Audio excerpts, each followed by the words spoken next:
جزاک اللہ خیرا و احسن الجزاء۔ ابھی ہم شیخ محترم سے انتہائی قیمتی گفتگو سماعت کر رہے تھے۔ اللہ سے دعا ہے رب العزت ہمیں ان باتوں پہ عمل کی توفیق عطا فرمائے، آمین۔ محترم سامعین، کہتے ہیں کہ جس وقت کا انتظار تھا وہ وقت آ گیا، یعنی اب میں بلا کسی تاخیر ہندوستان کے معروف و مشہور عالم دین، خطیب بے مثال، خطیب با کمال، فضیلت الشیخ حضرت مولانا سید معراج ربانی مدنی حفظہ اللہ، صدر مرکز الحجاز الاسلامی بنگلور سے انتہائی ادب کے ساتھ درخواست کرتا ہوں کہ شیخ محترم تشریف لائیں اور ہم سامعین سے خطاب کریں۔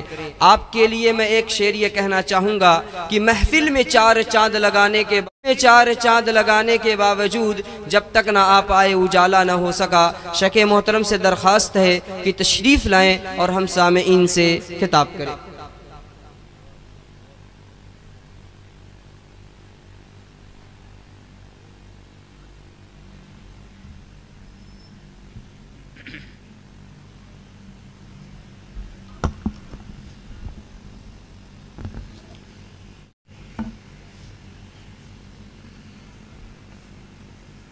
السلام علیکم ورحمۃ اللہ وبرکاتہ۔ ان الحمد للہ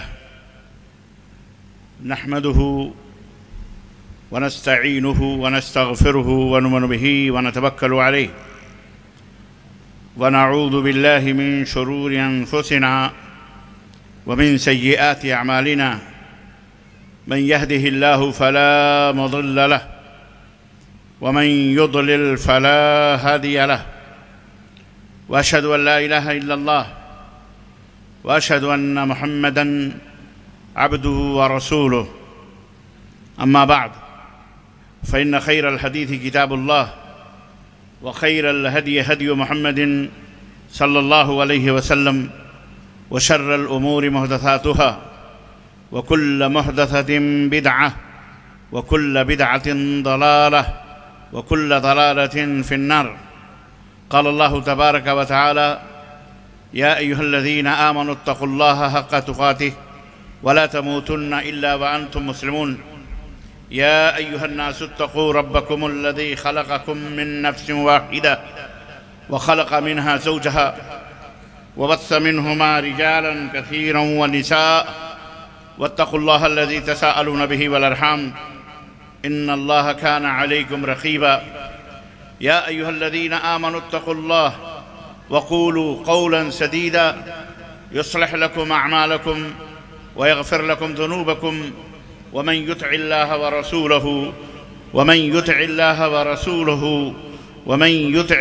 ورسوله فقد فاز فوزا عظيما۔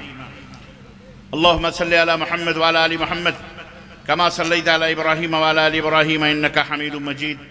اللهم بارك على محمد وعلى آل محمد كما باركت على إبراهيم وعلى آل إبراهيم إنك حميد مجيد۔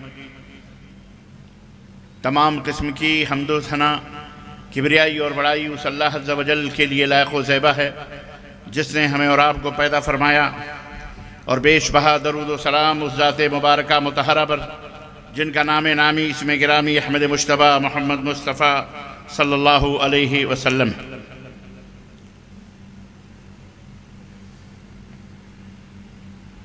قابل احترام صدر عالی ذی وقار ڈاکٹر حضرت مولانا عبدالعزیز مبارک پوری حفظہ اللہ، اسٹیج پر ندامت کرتے ہوئے حضرت مولانا فاروق عبداللہ صاحب ناظم اعلیٰ ضلعی جمعیت اہل حدیث اعظم گڑھ، دیگر کتاب و سنت کے چمکتے ہوئے علماء، دعات، مبلغین، حاضرین کرام، سامعین اعظام، نوجوان دوستوں، بزرگوں اور بھائیوں اور قابل احترام اسلامی ماؤں اور بہنوں اور عزیز بچوں، آج بتاریخ 10 اپریل سن 2025 عیسوی کے اس اصلاح معاشرہ کی عظیم الشان کانفرنس میں جو ضلع اعظم گڑھ کے قصبے مبارک پور کے بغل میں واقع شہر املو کے اس تاریخی شہر میں اس عظیم کانفرنس میں جس موضوع پر آپ حضرات سے گفتگو کرنے کی سعادت حاصل کرنے جا رہا ہوں وہ انتہائی اہم اور انتہائی ضروری ہے، اور ہر انسان کے مرض کی دوا اور اس کا علاج اس کے اندر موجود ہے۔ ترقی ہو، رفعت ہو، بلندی ہو، رب کائنات کا قرب ہو، جنت کی راہ ہو، دوزخ سے بچنا ہے، اللہ کے غضب سے دور رہنا ہے، خیر و برکت کی گھنی چھاؤں میں زندگی گزارنی ہے، آل و اولاد کی برکت ہو، مال و دولت کی کثرت ہو، زمین و جائیداد کی بہتات حاصل کرنا ہو، دنیا کے اندر فوز و فلاح اور کامیابی، عزت و مرتبت حاصل کرنا ہو، الغرض تمام قسم کی اللہ تبارک و تعالیٰ کی گرفت اور پکڑ اور اللہ عز و جل کی ناراضگی اور قہر اور عذاب، اور آخرت میں اللہ تبارک و تعالیٰ کے بنائے ہوئے دوزخ اور جہنم سے بچنا ہو، اجر و ثواب زیادہ سے زیادہ حاصل کرنا ہو، یہ تمام باتیں جس کی آج ہم کو ضرورت ہے بحیثیت انسان ساری کائنات کے درد کا علاج ہے، ساری دنیا کے انسانیت کا جس کے اندر علاج موجود ہے، دوا موجود ہے، مرد ہو یا عورت ہو، جوان ہو یا بوڑھا ہو، سب کے لیے جس کے اندر فائدے ہی فائدے ہیں۔ آج اس موضوع کو میں آپ حضرات کی خدمت میں اس کی تشریح اور اس کی توضیح اور قرآن و سنت کی روشنی میں اس موضوع کے اوپر کچھ قیمتی باتیں عرض کرنے کی سعادت حاصل کرنے جا رہا ہوں، جس کا نام ہے صراط مستقیم کا تعارف۔ صراط مستقیم کیا ہے؟ کس کو کہتے ہیں؟ اور مزید باتیں اس تعلق سے کچھ آئیں گی، وہ میں آپ حضرات کی خدمت میں رکھوں گا۔ اس سے پہلے کہ میں اپنے موضوع میں داخل ہوں، من لم یشکر الناس لم یشکر اللہ، نبی کائنات صلی اللہ علیہ وسلم نے فرمایا کہ جو لوگوں کا شکر گزار نہیں ہوتا وہ اللہ کا بھی شکر گزار نہیں ہے۔ میں ضلع اعظم گڑھ سے اور اس کے قرب و جوار سے آئے ہوئے تمام شیوخ، علماء، مشائخ اور حاضرین کرام، سامعین اعظام، ماؤں، بہنوں، بیٹیوں کا اور اس جلسے میں حاضرین تمام لوگوں کا اور اس جلسے کے انعقاد کرنے والوں کا میں تہہ دل سے بے حد مشکور و ممنون ہوں، جنہوں نے اپنے قیمتی وقت کی قربانی دی اور قیمتی مال کی بھی قربانی دے کر کے اللہ اور اس کے رسول کی باتوں سے لوگوں کو متعارف کرانے کے لیے، اللہ کا پیغام پہنچانے کے لیے، اللہ کے دین کی سربلندی کے لیے، اللہ کے گھر کی تعمیر کے لیے، مسجد خدیجۃ الکبریٰ کی تعمیر اور اس کی توسیع کے لیے اور اس کی بنیاد کو مضبوط بنانے کے لیے ایک عظیم الشان کانفرنس بلائی، اور آپ حضرات کا ٹھاٹھے مارتا ہوا یہ مجمع الحمدللہ اللہ اس کے رسول کے پیغام کو سننے کے لیے بے چین اور بے قرار، علماء کو دیکھنے اور ان کی باتوں کو سننے کے لیے آپ نے اپنے نرم بستروں کو چھوڑا، اور بارش آج جبکہ ہو چکی تھی، اور میرا خیال ہے کہ لوگوں کے درمیان شیطان نے یہ بھی آواز پہنچا دی ہوگی اور ضرور پہنچائی ہوگی کہ آج کا جلسہ کینسل ہے، کہاں جاؤ گے برسات کے اندر، کہاں جاؤ گے مچھروں میں، کہاں جاؤ گے پریشان ہونے کے لیے، سو جاؤ، پڑے رہو۔ اور نہ جانے کتنے ہمارے بھائی شیطان کی تھپکیوں میں کیا شکار ہو کر کے اپنے اپنے گھروں میں بیٹھے یا آرام کر رہے ہوں گے۔ اللہ تعالیٰ شیطان کے شر سے ہم سب کو محفوظ فرمائے، آمین یا رب العالمین۔ باوجود اس کے آپ حضرات کی تشریف آوری قابل اطمینان بخش ہے۔ اسلام کے اندر قلت و کثرت کا کوئی معیار نہیں ہے، قلت و کثرت کوئی معنی اور حیثیت نہیں رکھتے۔ کم من فئۃ قلیلۃ غلبت فئۃ کثیرہ وقلیل من عبادی الشکور۔ رب نے فرمایا کہ میرے بڑے ہی تھوڑے بندے ہیں جو شکر گزار ہیں، اکثر نہ شکرے ہیں۔ تو ہمیشہ ہر دور میں تھوڑے بندوں نے ہی اور بندیوں نے بھی اللہ تعالیٰ کا شکر ادا کیا ہے۔ اکثریت جہنم میں جانے والی ہے، یاد رکھو، اکثریت جہنم۔ بہت سارے لوگ ہوتے ہیں جن کو اپنی اکثریت پر بڑا گھمنڈ ہوتا ہے، اکثریت پر بڑا ناز ہوتا ہے۔ ہم زیادہ، تم دال میں نمک کے برابر صدقے کی طرح، ہم پورا ذخیرہ، ہمارے جماعت، ہمارا گروہ، ہمارا ملک، ہماری زمین، ہماری پراپرٹی، ہمارا پاور، ہماری طاقت، ہماری قوت بہت زیادہ، ہم سب سے زیادہ تعداد کے اندر ہیں۔ اس لیے ہم سب سے حق پر ہیں، ہم ظالم نہیں ہیں، ہم سب کے ساتھ مہربانی کرنے والے، ہم راہ حق پر ہیں، صراط مستقیم پر، دین حق پر ہیں۔ انہیں آج سبق لینا چاہیے، پڑے گا انشاءاللہ تعالی، اور ان کو اس بات کا علم ہے اور ہونا بھی چاہیے، اور آپ حضرات کو بھی اور تمام ہماری خواتین کو بھی اس بات کا علم ہونا چاہیے کہ اسلام میں قلت و کثرت کوئی حیثیت نہیں رکھتی۔ اسلام کے فیصلے قلت و کثرت پہ نہیں ہوتے۔ اسلام ایک شخص بھی، لَن يَهْدِيَ اللَّهُ بِكَ رَجُلًا وَاحِدًا خَيْرٌ لَكَ مِنْ حُمْرِ النِّعَمِ۔ نبی کائنات نے فرمایا کہ تمہاری جد و جہد سے ایک بندہ بھی اگر صراط مستقیم پر آ گیا تو پھر تم کامیاب۔ ایک شخص کتنا قیمتی ہے اسلام کی نظر میں۔ بھیڑ جمع کرنا، بھیڑوں کی چال جمع، یہ اسلام کا مقصود نہیں ہے۔ اسلام کے اندر جو گہرائی ہے، جو گہرائی ہے، جو عمقیت ہے، جو حسن ہے، جو جمال ہے، یہ سب کو نہیں ملنے والا ہے۔ یہ قلیل من عبادی، بہت کم تھوڑے بندے ہیں جن کو یہ نعمت حاصل ہونے والی ہے۔ تو اے میرے مسلمان بھائیوں، اے بھارت واسیوں، اور برادران وطن بھی میرے مخاطب ہیں، اور اپنے کلمہ پڑھنے والے سارے مسلمان بھی، اس ناحیے سے کہ سب کلمہ توحید کے پڑھنے والے ہیں، میں آج ان کو بھی اور آپ سب حضرات کو، حاضرین کو بھی، اور میری آواز جہاں جہاں بھی جا رہی ہے ان تمام سننے والے بھائیوں اور بہنوں تک بھی اللہ یہ آواز پہنچائے کہ میں آج اس اجلاس میں صراط مستقیم کا تعارف پیش کر سکوں۔ تعارف تو سمجھتے ہیں نا، تعارف، تعریف، پہچان کیا ہے؟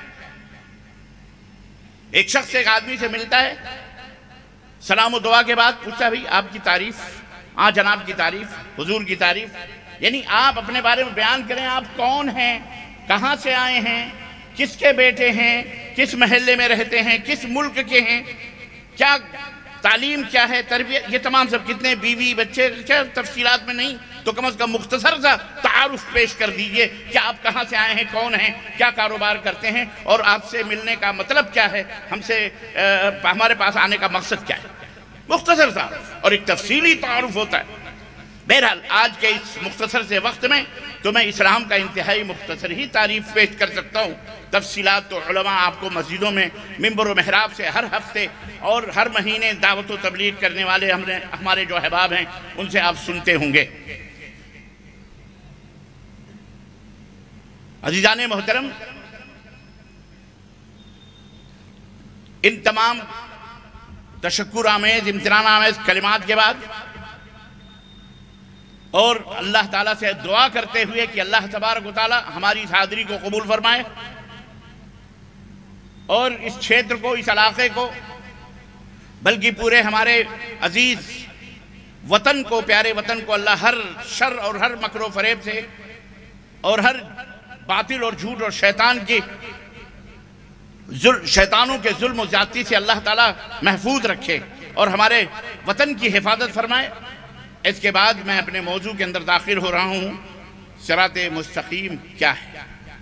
صراط مستقیم کا تعارف ہر آدمی چاہتا ہے اور اللہ بھی چاہتا ہے۔ اللہ کی مرضی ہے، اللہ کی خواہش ہے، آپ چاہیں نہ چاہیں، لیکن اللہ تبارک و تعالیٰ یہ چاہتا ہے کہ میرا بندہ صراط مستقیم پہ رہے۔ اور اس کی سب سے بڑی دلیل کیا ہے؟ اس کی سب سے بڑی دلیل یہ ہے کہ 5 وقت کی نماز فرض ہوئی، 5 وقت کی نماز میں، 5 وقت کی نماز میں، وہ نماز فرض ہو کہ سنت ہو کہ تہجد ہو کہ قیام اللیل ہو کہ صلاۃ اللیل ہو، وہ جنازہ ہو، نماز کا اطلاق جن جن چیزوں پر ہوتا ہے ان تمام کی ابتدا اور اس کے آغاز ہی میں اللہ تبارک و تعالیٰ نے سورہ فاتحہ کے پڑھنے کو فرض قرار دیا ہے۔ نبی کائنات نے فرمایا کہ من لم یقرأ بفاتحۃ الکتاب فلا صلاۃ لہ، جو سورہ فاتحہ نماز میں نہ پڑھے اس کی نماز نہیں ہوتی۔ اللہ رب العزت نے سورہ فاتحہ، اللہ اس کے رسول نے سورہ فاتحہ کو نماز میں بالکل اسی طرح سے رکھ دیا ہے جیسے میں مثال کے ذریعے آپ کو سمجھانا چاہتا ہوں تاکہ میری بات بہت سارے ایسے بھی احباب ہیں جن کی سمجھ میں نہیں آتی، وہ بھی سمجھ لیں بڑی اچھی طریقے سے۔ بالکل سورہ فاتحہ کی مثال ایسے ہی ہے جیسے آپ چائے بنانے کے لیے کیتلی رکھتے ہیں، ہماری مائیں بہنیں بیٹیاں بناتی ہیں چائے، آپ بھی بناتے ہیں، ہوٹل والا بھی بناتا ہے۔ کیتلی آپ نے رکھی، بالکل بھینس یا گائے کے تھن سے پیور دودھ نکال کر کے آپ نے کیتلی میں ڈالی، اس کے اندر آپ نے شکر بھی ڈالی، اس کے اندر آپ نے ادرک بھی ڈالی، اس کے اندر آپ نے لونگ بھی ڈالی، اس کے اندر آپ نے الائچی بھی کوٹ کے ڈالی۔ بہترین اسپیشل چائے چاہیے ہے کہ نہیں؟ آپ نے یہ تمام سب چیزیں اس کے اندر ڈالی اور بڑے پیار سے ڈالی، کھولایا آپ نے، کھولانے کے بعد پیالیوں میں ڈھال ڈھال کر کے لوگوں کو کہا کہ آپ لیجئے چائے پیجئے۔ مجھے آپ بتائیں کہ اگر وہ ہوٹل والا ہے تو لوگ اس کے ساتھ کیا سلوک کریں گے، اور اگر مہمان ہیں تو وہ آپ کے ساتھ کیا سلوک کرے گا؟ آپ مجھے اس کا جواب دیجئے کہ کیا اسے کوئی بھی عقل مند آدمی اس پیالی میں ڈھلی ہوئی دودھ کے اس کو کوئی چائے کہے گا؟ بولیے، اس میں آپ نے چائے کی پتی نہیں ڈالی، جان بوجھ کر نہیں ڈالی یا بھول کر نہیں ڈالی، لیکن ادرک بھی ڈالنا آپ نہیں بھولے، آپ اس کے اندر لونگ ڈالنا بھی نہیں بھولے، الائچی بھی ڈالنا نہیں بھولے، شکر بھی ڈالنا نہیں بھولے، مکمل طریقے سے آپ نے پورے پروسیس چائے کی طرح آپ نے بنائے، لیکن آپ نے چائے کی پتی نہیں ڈالی۔ دنیا کا کوئی بھی معقول آدمی یا غیر معقول آدمی بھی اسے چائے کہہ سکتا؟ بولو، اما زور سے بولو، ہاں تو ایسے بولو ذرا میں بھی سنوں، کیا آواز نہیں جاتی ہے؟ ہاں بیٹا جزاک اللہ خیر۔ اسے کوئی چائے نہیں کہہ سکتا ہے؟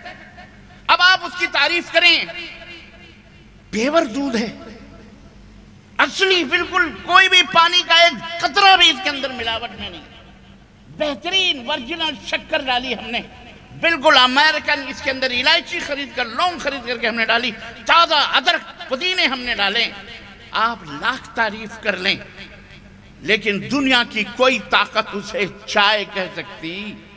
بولو، آواز دو ذرا، سمجھو اس حقیقت کو جو بات میں سمجھانا چاہتا ہوں۔ عزیزان محترم، اس کی اہمیت تو میں بعد میں ابھی بتاؤں گا، پہلے آپ یہ بنیاد تو سمجھ لیں۔ اسے کوئی چائے نہیں کہہ سکتا ہے۔ اب اس کے برعکس آپ نے چائے طلب کی، کسی نے 1 لوٹا پانی ڈالا اور چائے کی پتی ڈالی اور کچھ نہیں ڈالا، نہ ادرک ڈالا، نہ لونگ ڈالا، نہ الائچی ڈالی، نہ شکر بھی نہیں ڈالا۔ ہو سکتا ہے بہت سارے لوگ مشکور ہوں۔ مشکور سمجھتے ہو کس کو کہتے ہیں؟ آج نیا جملہ ملا ہے، حضرت مولانا بقیت السلف عبد الرحمن بن عبید الرحمن مبارک پوری حفظہ اللہ، ان کے بھائی ڈاکٹر عبدالعزیز حفظہ اللہ تشریف فرما ہے، ایک انتہائی معتبر شخصیت اس جلسے کی صدارت کرتی ہوئی، یہ ہم سب کے لیے بڑی ناز اور بڑے شرف اور سعادت کی بات ہے۔ آج میں ان سے جب ملنے گیا، بارش بڑی تیز ہو رہی تھی، باوجود اس کے جب ملنے گیا تو انہوں نے کہا آپ تو مشکور نہیں ہیں۔ تو میں تھوڑے سے اس میں کنفیوژن میں پڑ گیا، شیخ میں آپ کا تو مشکور ہوں، ممنون ہوں، کہنے لگے نہیں وہ مشکور شکر والا مشکور، کہ مطلب آپ کو شکر تو نہیں ہے۔ تو وہی بات ہے، آپ نے شکر بھی نہیں ڈالی، کیونکہ بہت سارے لوگ آج کل شکر نہیں پیتے، اور آپ نے شیشے میں ڈھال کر کے وہ چائے کی پیالی یا چائے کا گلاس کسی کو بھی دیا، اور اس نے چکھی، اس چائے کو تھوڑی سی چسکی لی، فوراً وہ بولے گا یار یہ چائے میں آپ نے شکر نہیں ڈالی، یہ شکر آپ بھول گئے۔ یعنی کچھ نہیں ہے اس میں سوائے پانی کے اور سوائے اس چائے کی پتی کے، لیکن ہر بچہ غیر معقول شخص بھی دیکھے گا پیے گا تو کہے گا یہ چائے، کہے گا کہ نہیں کہے گا؟ بولو آپ لاکھ۔ اب میں آپ کو اس مثال کا وہ بتا رہا ہوں کہ یہ مثال کیوں دی جاتی ہے۔ یہ مثال میں نے اس لیے دی ہے کہ بالکل یہی حال نمازوں کا بھی ہے۔ آپ سینت کر کے رکوع کریں، بڑے استقلال، بڑے اہتمام کے ساتھ سجدے کریں، پورا قرآن پڑھ ڈالیں، سوائے پورا قرآن پڑھ ڈالیں، سوائے سورہ فاتحہ کے، قل هو اللہ سے لے کر قل اعوذ برب الفلق سے لے کر کے پورا سورہ فاتحہ کو چھوڑ کر الف لام میم سے لے کر کے والناس کی سین تک پڑھ ڈالیں، اور آپ سجدہ بھی کر لیں، رکوع بھی کر لیں، بڑے ماشاءاللہ تبارک اللہ ہر آدمی کہے گا نمازی۔ لیکن اگر آپ نے اس میں سورہ فاتحہ نہیں پڑھی تو آپ بتائیں وہ نماز ہو جائے گی؟ کوئی بھی دنیا کا معقول آدمی نہیں کہے گا کہ اس کی نماز ہو جائے گی۔ کیوں؟ اس نے سورہ فاتحہ اس کے اندر نہیں پڑھی۔ بالکل یہی مثال ہے عزیزان محترم، چائے کی پتی نہیں ڈلی تو اس کو کوئی چائے نہیں کہے گا، چاہے وہ کتنی بھی الائچی لونگ سے بھری ہوئی ہو۔ لیکن اسی طرح سے سورہ فاتحہ اگر نہیں پڑھی آپ نے تو کوئی بھی نماز، اللہ کے نبی نے فرمایا کوئی بھی نماز من لم یقرأ بفاتحۃ الکتاب فلا صلاۃ لہ، اس کی نماز نہیں ہوتی، اس کی نماز نہیں ہوتی۔ وہ فرض ہو، نفل ہو، اکیلے ہو، منفرد ہو، خلف الامام ہو، یا اکیلے پڑھے، کچھ بھی اس کی نماز نہیں ہوتی۔ عزیزان گرامی، اب آئیے کیا بات ہے سورہ فاتحہ میں جس کی یہ عظمت اور جس کو سبع مثانی بھی کہا گیا، جس سورت کے بارے میں آتا ہے یہ 2 مرتبہ نازل ہوئی ہے، جبریل اسے 2 مرتبہ لے کر کے آئے۔ اس کی تو بڑی خصوصیتیں ہیں، میں ان خصوصیتوں میں نئی تفصیلات میں جانا چاہتا، البتہ جو میرا موضوع ہے میں وہاں سے لوں گا، اس موضوع کو میں آپ کی خدمت میں رکھوں گا۔ اہدنا ایاک نعبد و ایاک نستعین کہتے ہیں نا آپ نماز میں، اس کے بعد کیا کہتے ہیں؟ اہدنا الصراط المستقیم، اے اللہ ہمیں صراط مستقیم پر چلا، صراط مستقیم پر چلا، اے اللہ ہمیں صراط مستقیم عطا فرما۔ کہتے ہیں کہ یہ ہے ترجمہ صراط مستقیم۔ اب صراط کیا ہے اور مستقیم کیا ہے؟ اللہ فرماتا صراط مستقیم، صراط تو کہتے ہیں راستے کو، راہ کو، روڈ کو یا شارع کو عربی میں بولتے صراط، اور مستقیم کہتے ہیں بالکل خط مستقیم، یعنی بالکل سیدھی لکیر جیسے کھینچی ہوئی ہو۔ اور اللہ کے رسول صلی اللہ علیہ وسلم نے بڑے پیارے انداز سے قرآن کریم کے حوالے سے صراط مستقیم کا تعارف کرایا ہے، اور قربان جائیں اپنے نبی حضرت محمد الرسول اللہ، زور سے کہو صلی اللہ۔ ہمیں یہ کہنے کی ضرورت نہ پڑے گی پڑھیے درود، جب بھول جائیں تو کہیں پڑھیے درود پاک اللہم صلی اللہ، اب پتہ لمبے پر پھر نہیں یاد آیا، پھر مولوی کہتا ایک دفعہ اور جھوم کے پڑھی، پھر نہیں یاد آیا، پھر کہے گا رسول اور آل رسول پر ایک مرتبہ اور پڑھی، اتنے میں اس کا گٹکا سب ختم ہو جاتا ہے، سب ہمیں نہ کہنا پڑے، کیونکہ ہم نبی کائنات حضرت محمد الرسول اللہ صلی اللہ علیہ وسلم کے اوپر آپ کا نام سن کر درود پڑھنے کو فرض سمجھتے ہیں۔ نہ کوئی پڑھے تو وہ اللہ کے نبی نے بد دعا فرمائی ہے کہ وہ ہلاک و برباد ہو جائے، یہ ہمارے نبی کا فتویٰ ہے۔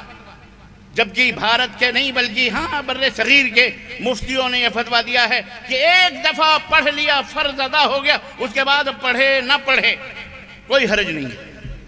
تب کیا کرے؟ انگوٹھے چومنے پہ لگا دیا ہے، نہ پڑھو چلو چومو، انگوٹھے چوم، یہ ہے صراط مستقیم سے انحراف۔ میں بتاؤں گا بھی، جلد بازی نہ کرو۔ آج میں انشاءاللہ صراط مستقیم کی وہ تشریح اور وہ وضاحت کر کے جاؤں گا انشاءاللہ تبارک و تعالی، جو رب کا قرآن بولے گا یا محمد الرسول اللہ صلی اللہ علیہ وسلم کا فرمان بولے گا۔ بہت دھینگا مشتیاں ہو گئیں۔ میں درخواست کروں گا تمام بر صغیر یا جو جہاں بھی دنیا میں اردو بولی جاتی ہے اور ہماری زبان سمجھنے والے موجود ہیں، علماء ہوں، عوام ہوں، کہ یارو صراط مستقیم کو اپناؤ۔ آؤ، صراط مستقیم کیا ہے جسے نبی نے بیان کیا ہے، رسول نے بیان کیا، اللہ نے بیان کیا، اس کو سمجھو۔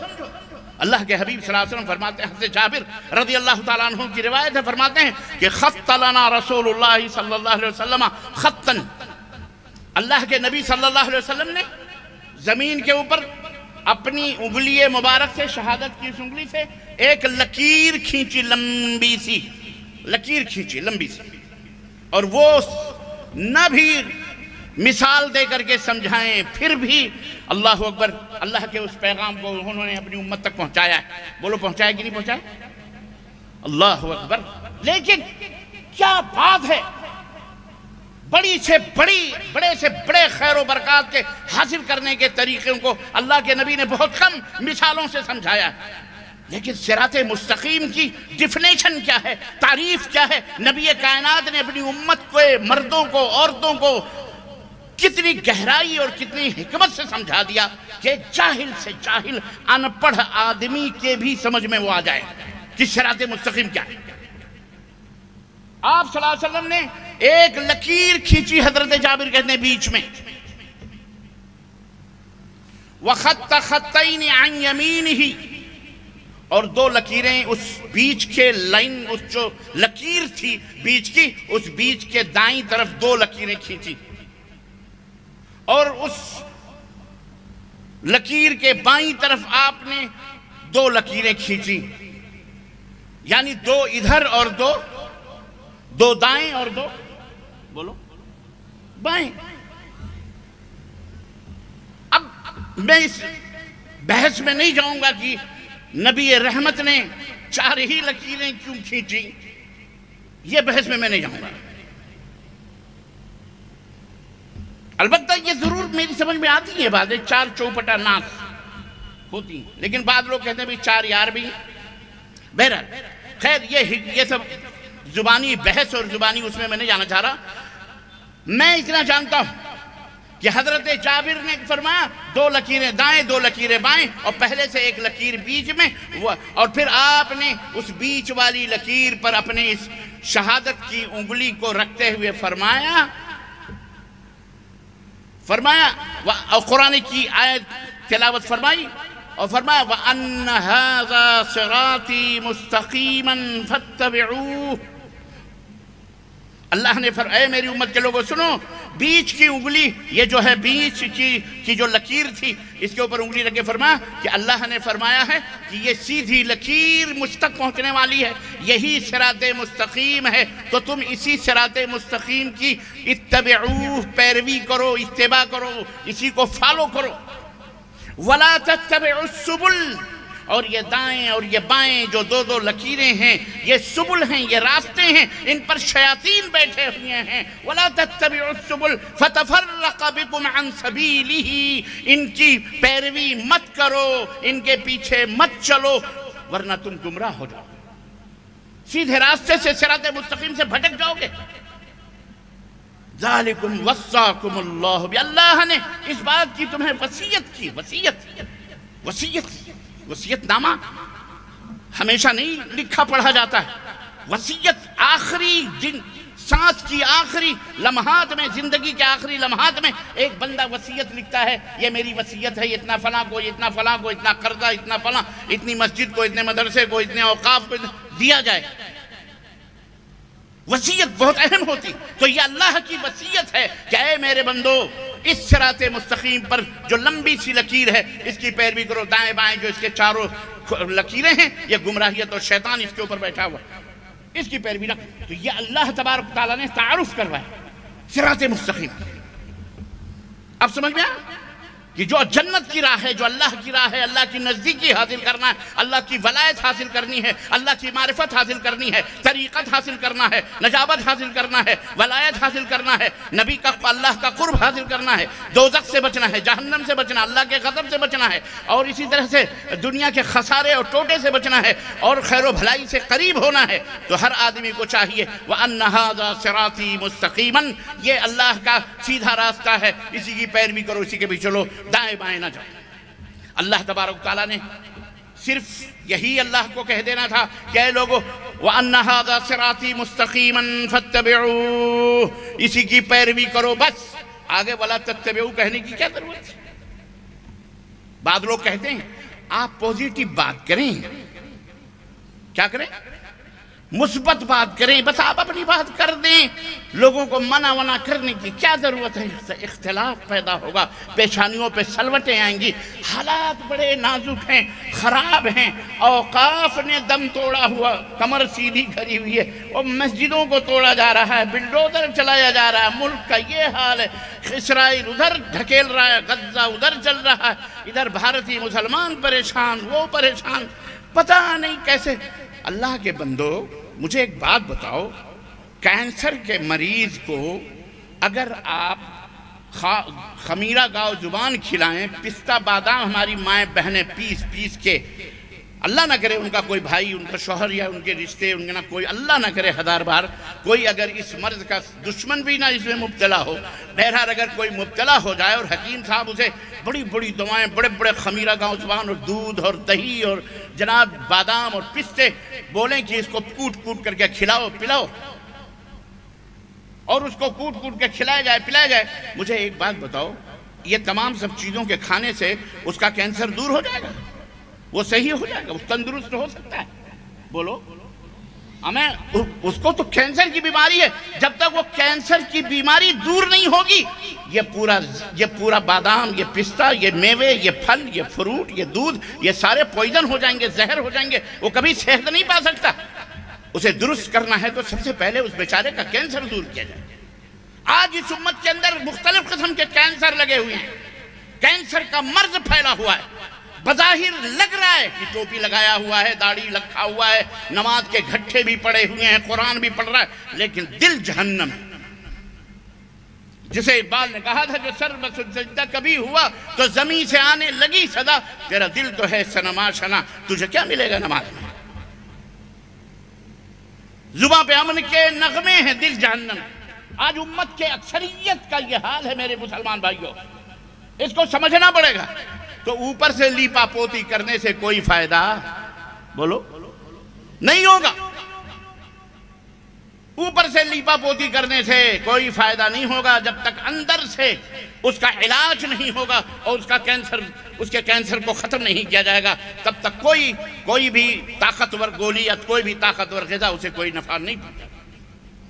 اسلام نے اس کینسر کا علاج کیا، اسلام نے اس بنیادوں کو اپنے بندوں کو، اب اللہ نے اپنے بندوں کو جمع ہونے کا حکم دیا ہے، جن بنیادوں جن راہوں سے آج شیطان نے ان کو بھٹکا دیا، آپس میں اختلافات ڈال دیے، آپس میں مفاد پرستیاں ڈال دیں، آپس میں جناب علی منہ دیکھی بات کرنے والا بنا دیا ہم کو، کہ جیسا دیش ویسا بھیس چلتے رہو۔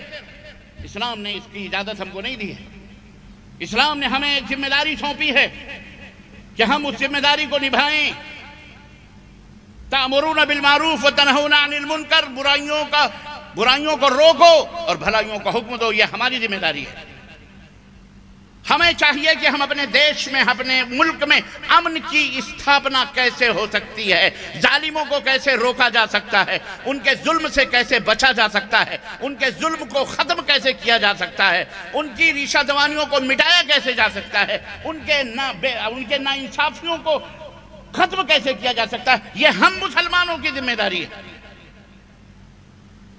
یہ جو ظالم آج ہمارے اوپر سر چڑھ کر کے ہمیں صحیح کرنے کی دعوے کر رہا ہے کہ مسلمانوں کو صحیح ہونے کی ضرورت ہے، یہ ہونے کی ضرورت ہے، وہ بے شک صحیح ہونے کی ضرورت ہے، مشورہ تمہارا صحیح ہے، ہمیں موقع دو، ہم انشاءاللہ آپس میں اصلاح کریں گے، ہم وہ پاور وہ طاقت حاصل کریں گے جو پاور اور طاقت اللہ کی ہمارے سے روٹھی ہوئی ہے، رکی ہوئی ہے، اللہ کا غضب ہمارے اوپر اترا ہوا ہے۔ ہمیں تھوڑا سا موقع دو، سمجھو۔ اور میرے مسلمان بھائیو، اب کب سمجھو گے؟ پانی سر سے اونچا ہوتا جا رہا ہے۔ آج بھی آپ غیر اللہ سے لو لگائے بیٹھے ہوئے ہیں، میری سمجھ میں نہیں آ رہا۔ وہ غیر اللہ جو خود اپنی حفاظت نہیں کر سکتے، جو خود بھی مر سڑ گل گئے، سب کچھ ختم ہو گئے، پھر بھی آج آپ ان کو مددگار، فلانی، مشکل کشا اور پتنی حاجت روا اور پتنی کیا کیا سمجھے بیٹھے ہوئے اللہ کے مقابلے میں۔ تمہیں کوئی بچا رہا ہے؟ وہ جو ایک فقیر تھا، کہتے ہیں کہ فقیر نہیں، پاگل خانے میں جب نہرو جی مشاہدہ کرنے کے لیے، دورہ کرنے کے لیے پاگل خانے میں گئے تو جا رہے تھے، ایک پیڑ پر ایک پاگل بیٹھا ہوا تھا، ادھری سے گزرے۔ شیروانی ورانی تو پہنتے تھے نہرو جی، تو اس پاگل نے ان کو بلایا، کہا ادھر آؤ۔ نہرو جی گئے، وہ تھوڑا نیچے آیا، اس نے کہا کون ہو؟ کہا کون ہو؟ تو نہرو جی نے کہا میں اس ملک کا وزیر اعظم ہوں، پرائم منسٹر۔ تو اس نے کہا آہستہ بولو۔ کہا کیوں؟ کہا باہر میں نے بھی یہی کہا تھا۔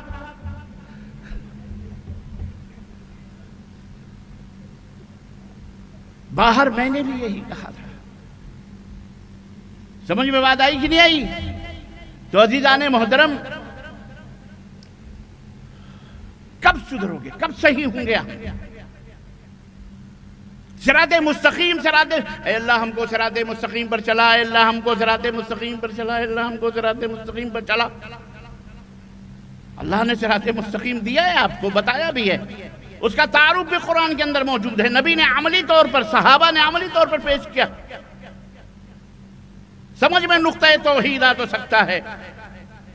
اپنے آپ کو سلطان الہند بن رہے ہیں، سلطان الملک بن رہے ہیں، فقیر الملک بن رہے ہیں۔ کسی کو کسی کے دعویٰ کرنے سے کوئی آدمی وہ ہو جاتا ہے، اور جوتے الگ پڑ رہے ہیں۔ کوئی ہم کو نہ بادشاہ بتا رہا ہے، نہ کوئی ولی، نہ کوئی پیر، نہ کوئی بزرگ، نہ کوئی ایت، نہ کوئی بیعت، نہ کوئی سجادہ نشین، نہ کوئی درگاہی، نہ کوئی مداری، نہ کوئی قبوری، کوئی بچانے آ رہا ہے۔ سمجھو ذرا، میری بات کو برا نہیں لگنا چاہیے، نہ ماننا میں یہ سمجھانے کے لیے بات بتا رہا ہوں۔ برائیوں سے رکو۔ سب سے بڑی برائی یہی ہے، اللہ تبارک و تعالیٰ کے مقابلے میں دوسرے کو مشکل کشا سمجھنا، حاجت روا سمجھنا۔ ہم اپنے بزرگوں کا احترام کریں، یہ الگ چیز ہے، لیکن انہیں اللہ کا ساجیدار بنائیں، انہیں اللہ کا شریک بنائیں، اللہ کی عبادتوں میں ان کو پارٹنر بنائیں۔ استغفر اللہ، نعوذ باللہ۔ یاد رکھو، وہ بیوی نہیں ہوتی جو بیوی اپنے شوہر کے بسترے میں کسی غیر مرد کو شریک کرے، ساجیدار بنائے۔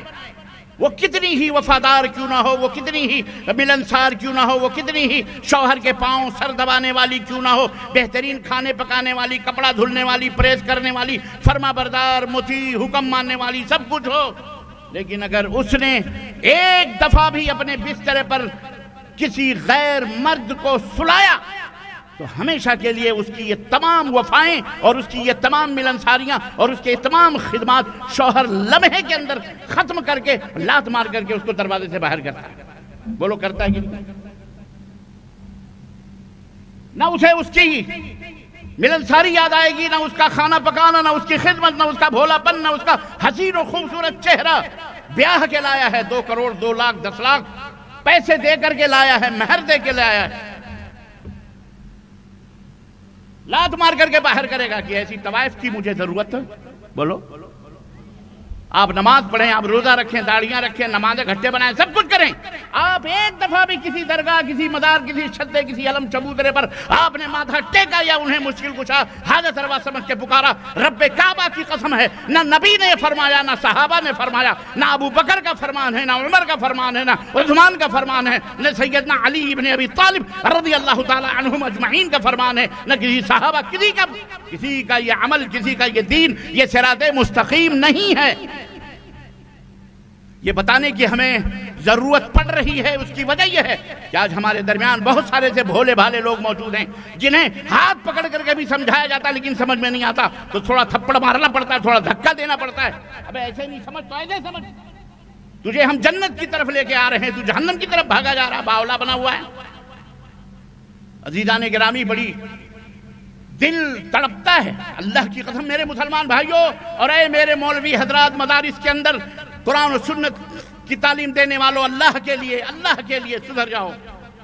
آپ سدھرو، آپ کا سدھرنا امت کا سدھرنا انشاءاللہ تبارک و تعالی۔ قرآن و سنت کو لائحہ عمل بناؤ، صراط مستقیم کا تعارف کرواؤ، صراط مستقیم کیا ہے۔ ایسے ایسے ضمیر فروش، دین فروش مولوی موجود ہیں کہ کہاں کی اینٹ کہاں کا توڑا، بھال متی سے رشتہ جوڑا، نہ قرآن نہ حدیث، اپنے بنائے ہوئے للو پنچو جمن سبراتی کو صراط مستقیم بتاتے ہیں۔ صراط مستقیم یہ ہے، صراط مستقیم وہ ہے، صراط۔ عجیب و غریب معاملہ ہے۔ ہمارے دیش کے اندر کچھ ایسے ایک طبقہ موجود ہیں جو تمام خداؤں کا مرکز اور سینٹر بھارت ہی کو بنائے ہوئے ہے۔ نہ امریکہ میں وہ موجود ہیں، نہ چائنا میں، نہ جاپان میں، جہاں نہیں وہاں ترقی، اور جہاں یہ بیٹھے ہیں وہاں تنزلی ہیں۔ اللہ کی قسم، ایسے ہی ہمارے کلمہ پڑھنے والوں میں ایک طبقہ ایسا ہے جس نے سب کا سارے اولیاء اللہ بھارت ہی کے اندر اپستھت ہوئے ہیں، بقیہ کہیں نہیں ولی اللہ، نہ چائنا میں، نہ امریکہ میں، نہ سعودیہ میں، نہ کہیں نہیں موجود ہیں، یہی موجود ہیں، کیونکہ ایسے احمق موجود ہیں جو چاہے آپ کا حسن کرشمہ ساز کرے۔ خیرت کا نام جنو رکھ دیا، جنو کا خیرت۔ میرے مسلمان بھائیو، اللہ کے لیے دل کا درد ہے جو میں آپ کی خدمت میں رکھ رہا ہوں، سمجھو اس کو اللہ کی قسم۔ رب کائنات کے قرآن پر ایمان ہے کہ نہیں ہے؟ اگر ہے تو یہ بے غیرتی کیوں ہے؟ کیوں یہ انحراف ہے اللہ کے قرآن سے؟ کیوں محمد الرسول اللہ صلی اللہ علیہ وسلم کے فرمان سے؟ کیوں جھوٹ کیوں بولتے ہو؟ اور اے مسلمانوں، تمہارے عقلوں پر پتھر پڑ گئے ہیں کیا؟ تمہیں سمجھ نہیں آتی؟ تمہیں نہیں سمجھ آتی کہ جو مرنے کے بعد نہ اپنا غسل کر سکا، نہ اپنا کپڑا اتار سکا، نہ خود چل کے قبرستان جا سکا، لوگوں نے اس کے کپڑے اتارے، اس کے پوتڑے دھلے، اس کے پیخانے پیشاب کو صاف کیا، لوگوں نے اسے کپڑے اتار کر اس کو کفن پہنایا اور اسے کندھوں پہ لاد کر نومن مٹی کے نیچے دفن کر دیا۔ تمہاری سمجھ میں نہیں آتا؟ وہ تمہیں کیا دے سکتا ہے؟ قبر کے نیچے پہنچتے ہی کرامتوں کا سوتا ابل پڑا۔ واہ بھائی واہ، زندہ باد ہندوستان، زندہ باد کے مسلمانوں تمہارے واہ۔ کب سمجھ میں آئے گی؟ کب اپنے رب کو پہچانو گے؟ کب اللہ نے جو صراط مستقیم جو صبح و شام رکھتے ہو اور نہیں مل رہا، اس کا مطلب یہ ہے کہ کہیں کھوٹ ہے، اسی لیے آپ کو نہیں مل رہا ہے۔ آپ صرف زبانی طور پر کہہ رہے ہیں اہدنا الصراط المستقیم، اہدنا الصراط المستقیم، اہدنا الصراط المستقیم، اور اللہ نے کتنا کلیئر کٹ میں آپ کو صراط مستقیم سمجھا دیا ہے کہ اس سے بڑھ کر کے اب کوئی نہیں سمجھا سکتا، اللہ کی قسم۔ چھوٹے کی نمازوں میں آپ، نفلوں میں آپ، فرضوں میں آپ، ہر جگہ اہدنا الصراط المستقیم کہہ رہے ہیں، لیکن آپ صراط مستقیم سے کیوں بھٹکے؟ اگر سب ایک راستے پہ چل رہے ہیں تو پھر ایک دوسرے کو غلط راہوں پر بتا کیوں رہا ہے؟ کیوں کہہ رہا ہے تم راستے سے بھٹک گئے؟ وہ کہہ رہا ہے وہ راستے سے بھٹک گئے، وہ کہہ رہا ہے ہماری جماعت صراط مستقیم پر ہے، وہ کہہ رہا ہے ہماری جماعت صراط مستقیم پر ہے، وہ کہہ رہا ہے ہمارا فرقہ صراط مستقیم پر ہے، وہ کہہ رہا ہے ہمارے مفتی صاحب، ہمارے علامہ صاحب صراط مستقیم پر ہیں۔ بس ہر آدمی کیوں؟ اگر ایک ہی رخ پر سب جا رہے ہیں تو پھر ایک دوسرے کے خلاف کیوں؟ وجہ کیا ہے؟ وجہ یہ ہے کہ انہیں صراط مستقیم کی سمجھ نہیں ہے، الگ الگ ٹولیاں بنا کر کے اپنے آپ کو صراط مستقیم کا ٹھیکیدار سمجھا ہوا ہے۔ ہم کہتے ہیں صراط مستقیم وہ ہے جو اللہ کا فرمان ہے، جس پر اللہ کا فرمان ہے، اور صراط مستقیم وہ ہے جس پر حضرت محمد الرسول اللہ صلی اللہ علیہ وسلم کا فرمان ہے۔ یہ ہے صراط مستقیم۔ اللہ تعالیٰ نے وضاحت کری، آپ کہتے ہو اہدنا الصراط المستقیم، کلمات دعا سکھائی، صراط مستقیم پر چلنے کی دعا مانگی، اللہ دعا کے کلمات رب نے سکھائے، آپ نے، نبی نے نہیں کہے، رب نے اپنے نبی کے زبان پر امت کو، اپنے بندوں کو بتلایا ہے، نبی نے اپنی امت کو سمجھایا ہے۔ اہدنا الصراط المستقیم، اے اللہ ہمیں صراط مستقیم پر چلا، بات ختم ہو گئی تھی۔ منفی باتیں سمجھانے سے منع کرنے والوں، کان کے ڈاٹ کھول کر میری قرآن کی اجلی آیتوں کو سنو، صرف میٹھے میٹھے میٹھے میٹھے بن کے شوگر پیشنٹ بن گئے تو امت کو بھی شوگر پیشنٹ بنا دیا.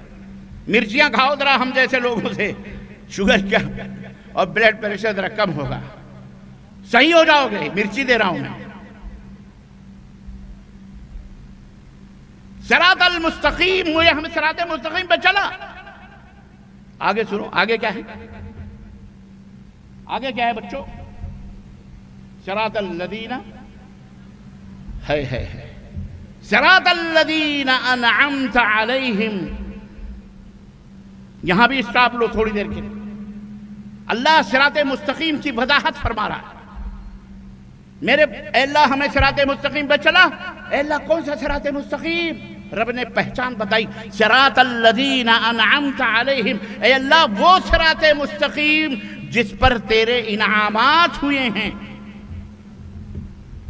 جس پر تیرے انعامات، بخشش، رحمت، کرم، نوازش، عنایات ہوئے ہیں. وہ صراط مستقیم جس ان لوگوں کے راستے پر چلا جن پر تیرے انعامات ہوئے ہیں. انعمت علیہم، انعمت وہ صراط مستقیم جن پر تیرے انعامات ہوئے ہیں. اب قرآن ہی سے پوچھتے ہیں تو بتا کس پر اللہ کے انعامات ہیں، کن کن لوگوں کے اوپر اللہ کے انعامات ہیں. رب نے دوسری سورہ مبارکہ کے اندر ارشاد فرمایا وَمَن يُطِعِ اللَّهَ والرسول، جو اللہ کی اطاعت کرتے ہیں. سنو ڈیفینیشن کیا ہے؟ جو اللہ کی اطاعت کریں، رسول کی اطاعت کریں. فَأُولَئِكَ مَعَ الَّذِينَ أَنْعَمَ اللَّهُ عَلَيْهِمْ. قربان جاؤ مسلمانوں، یہ علامت اور یہ پہچان قرآن کی ہے. رب کعبہ کی قسم ہے، کوئی دنیا کا مفتی، مائی کا لال، کسی بھی مذہب کا صدر، سیکریٹری، سردار، شیخ الاسلام اور شیخ العلماء الکل فی الکل جل بھی کچھ بھی کہے، کوئی مائی کا لال اس کا انکار نہیں کر سکتا. رب نے فرمایا جو اللہ کی اطاعت کریں اور رسول کی اطاعت کریں، فَأُولَئِكَ تو وہ لوگ، مَعَ الَّذِينَ ان لوگوں کے ساتھ ہوں گے، ان لوگوں کے ہمراہ ہوں گے، ان لوگوں کی صفوں میں ہوں گے، ان لوگوں کے ساتھ ان کا حشر ہوگا. انعم اللہ علیہم، ان لوگوں، کون لوگ؟ جن پر اللہ کا انعام ہوا ہے. وہ کون لوگ ہیں؟ من النبیین والصدیقین والشہداء والصالحین. جو اللہ کی رسول کی اطاعت کریں گے ان کا حشر ان کے ساتھ ہوگا. جو نبی ہوں گے، جو رسول ہوں گے، جو صدیقین ہوں گے، جو شہداء ہوں گے، جو صالحین نیکوکار ہوں گے، ان لوگوں کے ساتھ اللہ انہیں مقام اور رتبہ عطا فرمائے گا، ان کا حشر فرمائے گا. کلیئر؟ نبیوں کے جھنڈوں کے نیچے آنا چاہتے ہو؟ صدیقین، جو سچ، صدیقین کس کو کہتے ہیں؟ تو بھی صحیح، میں بھی صحیح. صدیقین ان کو کہتے ہیں اللہ ہم تیری بھی عبادت کرتے. صدیقین ان کو کہیں گے. بیوی اس کو کہیں گے کہ آپ بھی میرے شوہر ہیں، آپ بھی بولو میرے شوہر ہیں. اگر بیوی یہ لفظ بھی ہی میں بے بڑھا دے، ایک لفظ بڑھا دے، ایک حرف، لفظ ہی کو بھی بنا دے، آپ کا پارا تو ایسا گرم ہوگا جیسے آپ کو کسی چولہے پہ بٹھا دیے گا، توے پہ گرم گرم اچھل جائیں گے. بیگم کیا کہہ رہی ہو تو؟ وہ کہہ رہی ہے میں نے کچھ نہیں کرا، تیرا بے بڑھا دیا، بیوقوفی کا بے یا بدی کا بے، ہی کو بھی کر دیا. آپ کے کان گرم ہو جائیں گے، چہرہ سرخ ہو جائے گا. مطلب اس کائنات میں کوئی ایسا بھی ہے جو تمہارا شوہر ہے؟ اللہ اکبر. اس لیے بھی میں ہی میں با نہ بڑھاؤ. جس طرح آپ کو بیوی کا بھی کہنا غلط اور آپ کو برا لگتا ہے، ایسے ہی اللہ کے سوا کسی کو مشکل کشا، حاجت روا، اور کسی کو اپنا داتا اور کسی کو اپنا کہنا، چاہے وہ زندہ ہو چاہے وہ مردہ ہو، شریک کرنا بھی اس سے کہیں زیادہ برا لگتا ہے اللہ تبارک تعالیٰ. اس لیے اللہ صدیقین میں وہ سچی بیوی نہیں ہے جو بھی کہتی ہے. صدیقین کی تعریف میں حضرت ابو بکر صدیق کا رتبہ اور مقام، جن کا رتبہ نبیوں رسولوں کے بعد سب سے بڑا رتبہ اور مقام حضرت سیدنا ابو بکر صدیق کا ہے۔ کس کا ہے؟ بولو۔ حضرت ابو بکر صدیق کا، اس کے بعد حضرت عمر فاروق کا، اس کے بعد حضرت عثمان غنی کا، اس کے بعد حضرت علی بن طالب رضوان اللہ تعالی علیہم اجمعین کا ہے۔ یہ ترتیب ہے، یہ خلفائے اربعہ کہلاتے ہیں، جنہیں جنت کی بشارتیں، خوشخبریاں اللہ کے نبی صلی اللہ علیہ وسلم نے دنیا ہی کے اندر عطا فرمائی ہیں، اور ان میں ایک ایک کا ایک ایک رتبہ ہے، ایک ایک مقام ہے، ایک ایک کی فضیلت ہے، جس کے لیے بہرحال کوئی اور وقت اور کوئی اور موقع چاہیے۔ کبھی ایک ایک صحابی، ایک ایک خلیفہ رسول کا مقام اور رتبہ بیان کرنے کے لیے بہرحال اس کے لیے الگ وقت چاہیے۔ لیکن صدیق کو صدیق کیوں کہا گیا؟ بس مختصر سا، تاکہ آپ کو صدیقین کا بھی تعارف سمجھ میں آئے۔ صدیقین کون ہوتے ہیں؟ یہ بھی ہو وہ بھی ہو نہیں ہوتے، وہ ایک ہی ہوتا ہے، ایک ہی کردار اس کا ہوتا ہے۔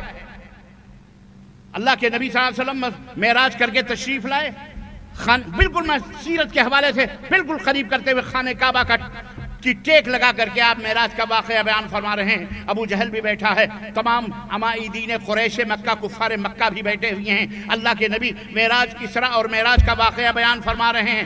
آج میں بیت المقدس گیا، وہاں سے میں آسمان پہ گیا، وہاں سے اللہ سے ملاقات ہوئی، سدرۃ المنتہا پہ گیا، وہاں سے میں وہاں گیا، جنت کی سیر کی، جہنم کی سیر کی، بلال کو بھی دیکھا، اللہ اللہ، حضرت عمر فاروق اعظم کے گھر کو بھی دیکھا، بہت تفصیلات۔ ابو جہل بیٹھا ہوا کان کھجلا رہا، اس کو ملا سی یار یہ اتنی بڑی گپ، اتنی بڑی جھوٹ، اتنا بڑا چھوڑ، یہ تو آج پہلی دفعہ سن رہے ہیں، یہ واقعی پاگل ہو گیا۔ استغفر اللہ ثم استغفر اللہ۔ فوراً کان کھجلاتے ہوئے بھاگا وہاں سے، کہا آج تو ابو بکر کو میں بیڑا پاری کر دوں گا، ان کو آج تو میں انہیں اپنے مذہب میں لے کے آگے رکھوں گا۔ فوراً دوڑا گیا، راستے میں ڈھونڈنے لگا، ادھر سے ادھر مکے کی گلیوں میں، کہیں سے حضرت ابو بکر صدیق رضی اللہ تعالیٰ عنہ تشریف لا رہے تھے۔ کہا ابو بکر سنو تمہیں ایک بات بتاؤں۔ کہا کیا بات ہے؟ کہا تمہیں پتہ ہے ابھی تک تو مجھے شک تھا، آج تو بالکل یقین ہو گیا کہ جس کو تم اپنا نبی سمجھتے ہو نا، وہ واقعی جادو اس کے اوپر کیا گیا، وہ پاگل ہے۔ کہا پاگل آدمی بات کیا کر رہا ہے، کیا بات ہے؟ کہا ایک بات بتاؤ تم، فلسطین جانے کے لیے کتنا ٹائم چاہیے؟ اگر ایک تیز رفتار اونٹ سے سفر کیا جائے تو کتنا مہینہ، کتنا دن لگے گا؟ تو حضرت ابو بکر نے کہا ہو سکتا ہے 1.5-2 مہینے لگیں گے جانا، اور 1.5-2 مہینے میں آ جانا۔ کہا واقعی؟ کہاں، ہم سب جانتے ہیں تاجر ہیں، اتنا ٹائم تو لگے گا ہی۔ کہا سچی بات ہے؟ کہا سچی بات ہے۔ کہا اور اگر یہ کوئی کہے کہ میں ایک ہی رات میں فلسطین گیا اور واپس آیا، تو حضرت ابو بکر صدیق نے کہا وہ جھوٹا ہے۔ کہاں جھوٹا ہے نا؟ کہاں جھوٹا ہے؟ خوش۔ کہا سنو، ابھی میں کعبہ سے ہو کے، خانہ کعبہ سے آ رہا ہوں، تمہارا دوست جو محمد ہے نا صلی اللہ علیہ وسلم، وہ بیٹھ کر کے لوگوں کو یہی پاٹ پڑھا رہا ہے کہ میں گیا تھا فلسطین اور ایک ہی رات میں واپس بھی آ گیا۔ اب یہاں دیکھیں کردار، یہاں دیکھیں منہج، یہاں دیکھیں ایمان، اور یہاں دیکھیں صراط مستقیم کیا ہے۔ سیدنا ابو بکر صدیق نے کہا اللہ کی قسم، یہ نبی کائنات نے یہ بات فرمائی ہے؟ کہاں اللہ کی قسم، کعبے کے رب کی قسم، محمد نے یہ بات کی ہے صلی اللہ علیہ وسلم۔ پھر ابو بکر صدیق نے کہا تو قسم کھا، واقعی؟ کہا رب کے، کعبے کے رب کی قسم، اللہ کی قسم، محمد نے یہ بات کہی۔ کہا پھر قسم کھا، پھر قسم کھا۔ کہا کعبے کے رب کی قسم ہے، میرے کانوں نے سنے ہیں، محمد یہی کہہ رہے تھے کہ میں فلسطین گیا تھا آیا تھا۔ تو سیدنا ابو بکر صدیق نے کہا کہ واقعی اگر تو اپنے کہنے میں، قسم کھانے میں سچا ہے، تو میں بھی کعبے کے رب کی قسم کھا کے کہتا ہوں کہ میرے نبی نے اگر یہ بات کہی ہے تو واقعی وہ فلسطین گئے تھے اور رات ہی میں فلسطین سے واپس بھی آ گئے۔ اللہ کہا پاگل ہے تو، بولے تو کچھ بھی کہہ لے، ہم تو ان کی ان باتوں کے اوپر بھی بھروسہ کرتے ہیں کہ وہ کہتے ہیں کہ جبریل آیا تھا اور جبریل چلا گیا، ہم نے دیکھا بھی نہیں، ہمیں یقین آ جاتا ہے کہ میرا نبی کہہ رہا ہے تو سچ کہہ رہا ہے۔ حضرت سیدنا ابو بکر صدیق رضی اللہ تعالیٰ عنہ خانہ کعبہ میں آئے، اللہ کے نبی بیٹھے ہوئے تھے، آگے پورا واقعہ بیان کیا۔ تو اللہ کے نبی نے پوچھا تم نے کیا کہا ابو بکر؟ ابو جہل کے اس سوال پر تم نے کیا کہا؟ تو ابو بکر نے پورا واقعہ بیان کر دیا کہ میں نے اس کو یہ جواب دیا۔ تب نبی کائنات کا چہرے مبارک چمک اٹھا اور آپ نے فرمایا انت الصدیق انت الصدیق انت الصدیق۔ یہ ہوتی ہے صدیقیت، یہ نہیں کہ یہ ہے وہ ہے فلاں۔ رے جہاں رب کا قرآن آ جائے، جہاں نبی کا فرمان آ جائے، بات ختم، سارے فتنے ختم، سارے مولوی عالم فاضل اور سب الگ، اور نبی کائنات صلی اللہ علیہ وسلم کا فرمان ایک طرف۔ ساری کائنات میں سب سے بھاری ہے، یہی ہے صراط مستقیم۔ زبان سے کہنے سے صراط مستقیم نہیں ملتا ہے۔ تو اللہ نے فرمایا کون لوگ ہیں صراط مستقیم پر چلنے والے؟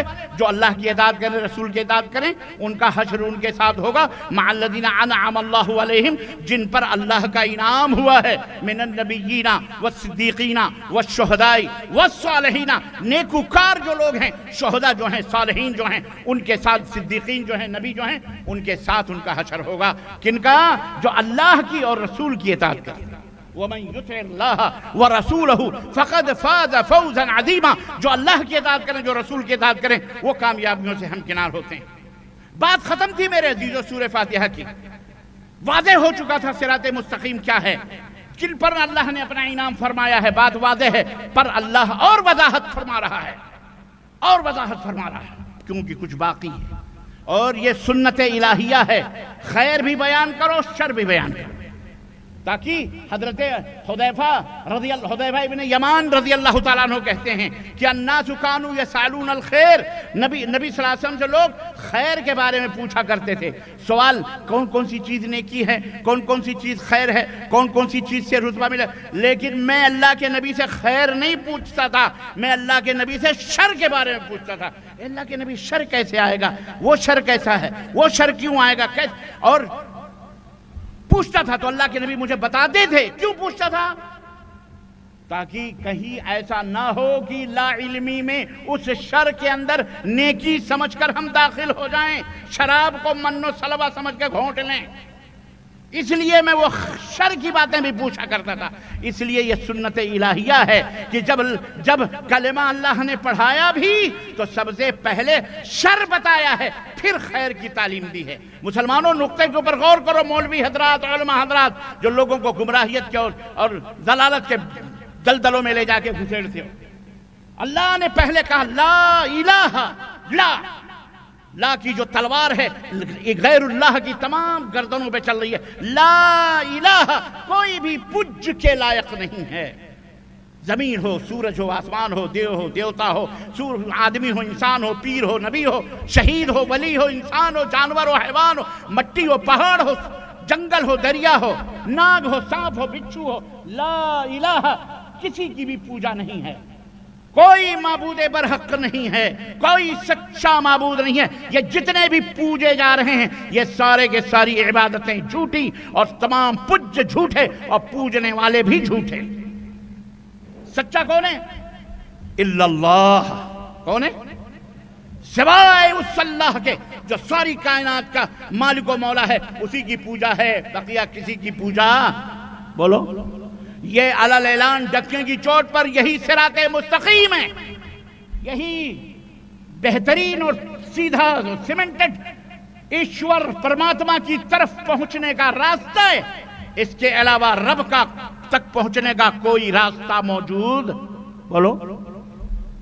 ہاں، اپنے آگ کو آگ میں جلا لو، آگ کے اوپر لوٹ لو، انگاروں کے اوپر کودو، ناچو، بدن کو پھاڑو پھوڑو، ٹھنڈی گرمی سب میں خوب تپسیا، جنگل بھوکے مرو، سب غلط راستے ہیں۔ صراط مستقیم رب کو پانے کا یہ راستہ نہیں ہے کہ مجاوری کرو، درگاہوں، چلوں، چبوتروں کو عبادت اور پوجا کرو، وہاں دانوں دکشن، یہ صراط مستقیم نہیں ہے، یہ یہود و نصارہ کا راستہ ہے۔ سنو، اسی سورہ فاتحہ کے اندر اللہ نے فرمایا انعمت علیہم غیر المغضوب علیہم ولا الضالین، اے اللہ ان کی راہوں پہ نہ چلا جن کے اوپر تیری پھٹکار پڑی ہے، دھتکار پڑی ہے، جو ملعون ہیں، لعنتی ہیں۔ کون ہیں وہ؟ پتہ ہے مسلمانوں؟ سنو وہ کون ہیں؟ وہ اسی زمین کے اوپر رہنے والی یہ قوم ہے جسے جوس کہا جاتا ہے، یہودی کہا جاتا ہے۔ یہ وہ قوم ہے جس کے اوپر اللہ کی دھتکار ہے، پھٹکار ہے، لعنت ہے۔ ضربت علیہم الذلہ اینما ثقبوا، جہاں بھی جائیں گے یہ ذلت و رسوائی ان کے مقدر ہوگی چہروں پر۔ اب آپ کہو گے بھی غزہ میں یہ کیوں نہ وہ نہ، بہت سارے لوگ بگنے بجاتے خوب بڑے کلیجے ٹھنڈے کر، سعودی عرب ہے تو سعودی عرب وہ ہے تو سعودی عرب فلاں تو ڈھکاں، یہ ہے وہ، دنیا بھر کا گالی دے کر کے پیٹ ٹھنڈا کر لیتے ہیں۔ ارے بے عقل کے پیدلو، اللہ تمہیں ہدایت عطا فرمائے۔ اب یہ دیکھیے آپ، یہ مسلمان ہیں جنہیں دیکھ کے شرمائے ہو ہیں۔ اب پتہ نہیں، پھر ہم نہیں کہہ سکتے پتہ نہیں کیا ہو رہا ہے، شادی ہو رہی ہے، بیاہ ہو رہا ہے یا پوجا ہو رہا ہے، پتہ نہیں کیا ہو رہا ہے، لیکن کسی بھی چیز میں مال کو صرف کرنا، خرچ کرنا بے جا طور پر، یہ بھی صراط مستقیم سے بھٹکا ہوا معاملہ ہے۔ اس کے اوپر نہ کسی نبی کا، اگر مسلمان ہیں اور یہ پٹاخے پھوڑ رہے ہیں تو ان کو چاہیے کہ ہوش کے ناخن لیں کہ اللہ اور اس کے رسول اگر ایمان لاتے ہو تو اس کا حکم نہیں دیا ہے انہوں نے شادی اور بیاہ میں۔ خیر وہ موضوع کہیں چینج نہ ہو جائے، میں دوسری طرف نہ چلا جاؤں، میں اپنی بات ختم کرنا چاہتا ہوں۔ لیکن کیا کریں، آپ غزہ کے اوپر رو رہے ہیں، ہم ان کے اوپر رو رہے ہیں۔ اسی وجہ سے یہودی پیٹ رہا ہے، ٹھونک رہا ہے، مار رہا ہے، ڈھکیل رہا ہے، یہی وجہ ہے۔ اب تم کہو گے کہ وہ بیچارے تو فلانے ہیں، ڈھکانے، ارے وہ فلانے ڈھکانے جب کسی کی ہاں میں ہاں ملاؤ گے تو تمہارا حشر بھی وہی ہونے والا ہے۔ میں ایک واقعہ اکثر و بیشتر بیان کرتا رہتا ہوں کہ کسی میڈک کی کسی چوہے کے ساتھ دوستی ہو گئی، تو میڈک نے کہا بڑا پیار ہے، بڑی محبت ہے، اور کبھی کبھی تمہاری یاد آتی ہے تو میں بڑا پریشان ہوتا ہوں، تم پانی میں ہوتے ہو، میں پانی میں ہوتا ہوں، تم خشکی میں ہوتے ہو، تو ملنے کا کوئی سبیل، کوئی راستہ بناؤ۔ تو میڈک رام نے کہا ایسا ہے کہ ایک دھاگا ڈھونڈتے ہیں، دھاگے کا ایک سرا میں اپنے پیر میں باندھ لیتا ہوں، دوسرا سرا تم اپنے دم میں باندھ لو، جب محبت شباب پہ آئے، چرائے، تو تم دم ہلانا، میں پیر ہلاؤں گا، سمجھ جائیں گے ملنا چاہتے ہیں، میں پانی سے باہر آ جاؤں گا، تم بل سے باہر آ جانا، اس طرح دوستی گانٹھ لیں گے، سیر و تفریح کریں گے، پکنک منائیں گے، گھومیں گے، ٹہلیں گے، سب کچھ کریں گے، انجوائے کریں گے۔ دوستی کر لی، دھاگا باندھ لیا، اس نے دم میں، اس نے باندھ لیا میڈک نے پیر میں، دونوں اپنے اپنے رستے۔ ایک دفعہ موقع ملا، دم ہلنا شروع ہوئے اس کے، اور پیر میں اس کی رسی ہلی، سمجھ گیا کہ دوست نے یاد کیا، وہ پانی سے نکلا، ادھر چوہے رام نکلے پانی سے، بل سے باہر، اور دونوں جا ہی رہتے۔ اتنے میں ایک شکاری پرندہ جو ہے وہ جو اڑتا رہتا ہے اس کو کیا کہتے ہیں؟ چیل، کیا کہتے ہیں؟ باغ، ہاں جی، اسی کو چیل بھی کہتے ہیں۔ باغ ہو یا چیل ہو، وہ اپنے شکار کی تلاش میں، وہ الگ بیٹھا ہوا اڑ رہا تھا، دیکھا ایک طرف سے چوہا، ایک طرف سے میڈک، اس کو لالچ لگی، وہیں سے اس نے نیچے سے پرندہ اوپر سے آیا، ٹپ سے پکڑا چوہے کو بھی، چوہا اس کی مرغوب غذا ہے، چوہے کو پکڑا، لے کے اڑا۔ اب جب چوہے کو لے کے اوپر اڑا تو اس کے ساتھ ساتھ میڈک بھی لٹکا ہوا ہے، تو لوگوں نے کہا یار چوہا تو چیل کا مرغوب کھانا ہے، وہ تو اڑا چوہے کو لے کے جا رہا ہے، چیل جا رہی ہے، یہ میڈک کہاں جا رہا ہے؟ کہا اس نے بیعت کی تھی، یہ اسی کی دوستی میں جا رہا ہے۔ تو پیار کرو تو ایسے لوگوں سے جو جنت میں لے جانے والے، ہم فقیروں سے کرو جن کے جہنم کا، جن کی جنت کا کچھ پتہ ہی نہیں، ان سے آپ لب لگائے ہیں بیعت کرنے، جن کا اپنا ہی پتہ نہیں جنت میں جائے گا کہ جہنم میں جائے گا، حرام خور ہیں۔ تو ایسے نہ رشتے جوڑو کہ کہیں وہی میڈک والا حشر ہو کہ حضرت میڈک بھی اڑے جا رہے ہیں، لوگ دوستی میں، محبت میں، چل بیٹا، گل میں، گلشن میں، نسیم سحری میں، بلبلو دیکھ لو کہ گھات میں صیاد نہ ہو۔ جنت صراط مستقیم، جنت کا راستہ ہے، رب نے بتایا ہے، اگر تم بھٹکو گے تو جہنم، اس کے علاوہ کچھ بھی نہیں۔ اور میں اللہ کے سامنے کہوں گا کہ اللہ، میں نے بتایا تھا عملوں میں، پوری قوم کو بتایا گا، پورے بھارت کو بتایا تھا، ویڈیو چل رہے تھے، سب کچھ ہو رہا تھا، میں نے سمجھایا تھا صراط مستقیم کیا ہے، کھول کھول کے بتایا تھا۔ اللہ نے منع فرمایا صراط مستقیم کیا ہے، تعریف کی، کن لوگوں کی اتباع و پیروی کرنی ہے اس کی بھی تعریف کی، پھر کن لوگوں سے بچنا ہے رب نے وہ بھی بتایا ہے۔ کیا؟ یہود، کیا؟ تو جب یہودیوں سے گلے میں گلے ملا کے چلو گے تو بیٹا جہاں یہودی حشر ہوگا وہی تمہارا بھی، بولو، حشر ہوگا۔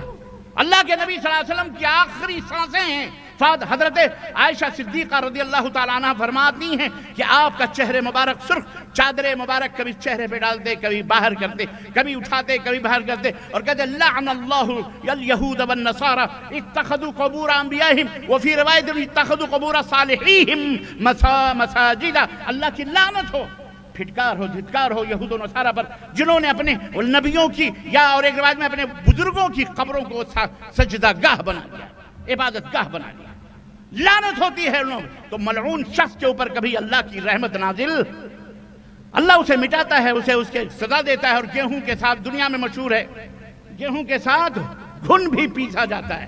گیہوں کے ساتھ اگر ہمیں بھی 2-4 تھپڑ مل رہے ہیں تو اس لیے مل رہے ہیں کہ ہم مصلحتوں کے غلام بنے، منہ میں چیگم ڈالے بیٹھے ہوئے ہیں، یا گٹکا اور پان ڈالے ہوئے منہ پھلائے ہوئے بیٹھے ہوئے ہیں۔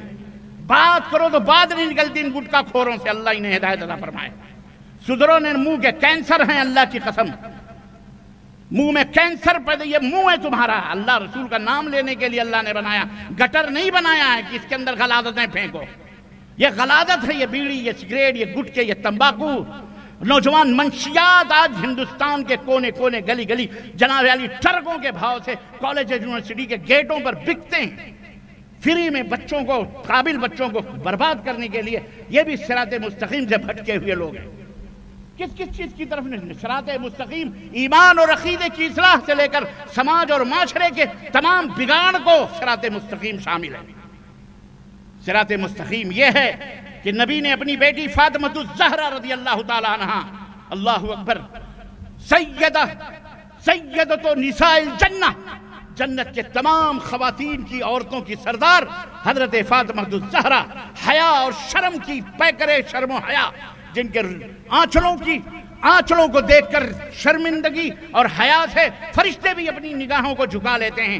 حضرت فاطمۃ الزہرا رضی اللہ تعالی عنہ جو تمام جنتی عورتوں کی سردار ہوں گی۔ اللہ اکبر، اللہ اکبر، کن کا نام آیا ہے میری زبان پر، ان کا نکاح فرما رہے ہیں سیدنا علی ابن ابی طالب رضی اللہ تعالی عنہ۔ آئے نبی کی خدمت پہنچے، ڈرتے ڈرتے کہا اللہ کے نبی مجھے فاطمہ سے شادی کر۔ آپ نے فرمایا مہر لاؤ، مہر لاؤ۔ نبی کی گود میں علی نے بھی پرورش پائی تھی، اللہ کے نبی صلی اللہ علیہ وسلم کے چچیرے بھائی بھی تھے۔ آج ہم اگر ہمارے سامنے ایسا مسئلہ آ جائے نا تو ہم نہ جانے کتنے شکوک و شبہات اور اوہام کے دلدلوں میں جا کے پھنسیں گے۔ ارے یہ ہمارے گھروں میں پل کر یہی ناک بنا ہوا ہماری بیٹی پہ آنکھ رکھے ہوئے، بولو کہیں گے کہ نہیں کہیں؟ لیکن نہیں، وہ پے کرے شرم و حیا، وہ طہارتوں اور پاکیزگی کے پے کر تھے، وہ سراپا۔ اللہ کے نبی صلی اللہ علیہ وسلم نے کہا مہر لاؤ، کہنے لگے میرے پاس کچھ بھی نہیں، کہا لاؤ مہر، بغیر مہر کے میں کیسے فاطمہ کا ہاتھ تمہارے ہاتھوں میں؟ یہ ہے نبوی طریقہ، یہ ہے صراط مستقیم جو نبی بنیاد معاشرے اور سماج کی اصلاح کی بنیاد رکھ رہے ہیں۔ یہ کس طرح سے میاں بیوی ملتے ہیں اور پھر ان سے اولاد پیدا ہوتی، اور کس طرح سے صالح بیج پڑتی ہے تو صالح درخت پیدا ہوتے ہیں۔ اللہ کے رسول صلی اللہ علیہ وسلم اپنی بیٹی کا نکاح کہہ رہے مہر لاؤ۔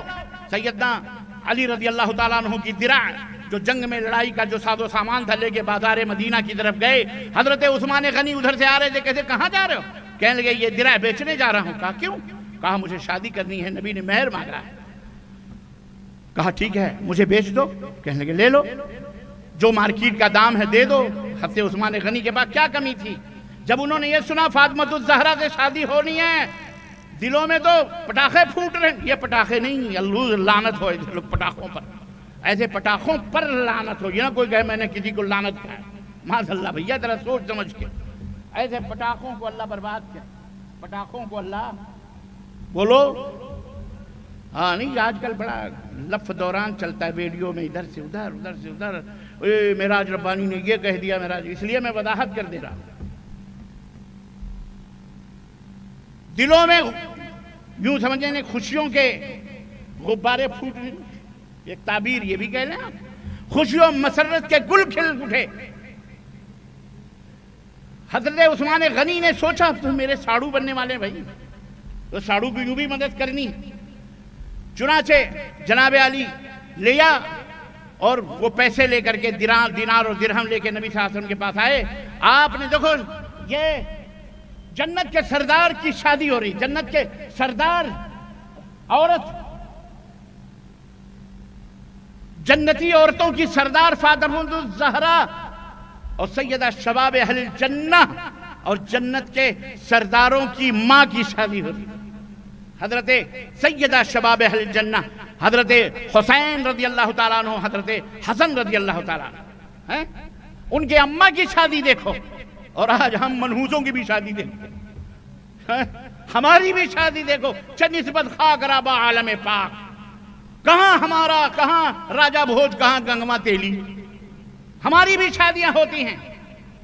کیسی لڑکی والا بیچارہ ڈھونڈ ڈانٹ کے کہیں اچھا پڑھا لکھا لڑکا پاتا ہے. بھیا ہم ایسا کرنے آئے ہیں. حالانکہ لڑکے والے کو چاہیے کہ وہ لڑکی ڈھونڈے. کنواں پیاسے کے پاس نہیں آتا, بلکہ پیاسا کنویں کے پاس جاتا. لیکن بہرحال یہ ہمارے بھارت کی بدقسمتی ہے اور ظالموں کی صحبتوں کا یہ اثر ہے کہ ہم نے الٹا, ہم ہر کام الٹا ہی کرتے ہیں. اللہ کو پکارنے کے بجائے غیر اللہ کو پکارتے ہیں. اور پتہ نہیں اور بہت ساری مثالیں.